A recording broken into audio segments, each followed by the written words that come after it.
ఇంట్లో రేషన్ బియ్యం లేక నాకు ఇంట్లో సరుకులే లేవు అన్నట్టు అనిపిస్తుంది. బ్రేక్‌ఫాస్ట్ ఏం చేయాలో అస్సలు అర్థం కావట్లేదు. అసలు రేషన్ బియ్యానికి బ్రేక్‌ఫాస్ట్‌కి ఏంటి సంబంధం అనుకుంటున్నారా? రేషన్ బియ్యం ఉంటే వారానికి ఒకసారి దోసకైతే వేసేదాన్ని.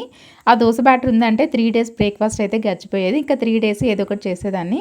కానీ ఒక 3 వీక్స్ నుండి అసలు నేను దోసకే వేయలేదనమాట. రేషన్ బియ్యం లేక నార్మల్ బియ్యంతో వేస్తుంటే దోస అంత టేస్టీగా ఉండట్లేదు. ఇక అందుకని చెప్పేసి దోసకి కూడా వేయలేదనమాట. ఇంక ఇవాళైతే ఆల్మోస్ట్ 15 మినిట్స్ అయితే ఆలోచిస్తూనే ఉన్నాను. ఏం చేయాలి? ఏం చేయాలి? అని చెప్పేసి మొత్తానికైతే ఇవాళ ఇంకా మడత చపాతీ అయితే చేశాను. నేనైతే నార్మల్‌గా చపాతీ మడత పెట్టి ఏం చేయను. నార్మల్‌గానే చేసేస్తాను. కాకపోతే క్యారీకి పెట్టాలి కదా! సో, లేట్ అయినా సరే కొంచెం స్మూత్‌గా ఉంటాయి ఇలా చేస్తే అని చెప్పేసి మడత పెట్టి చేసేసాననమాట.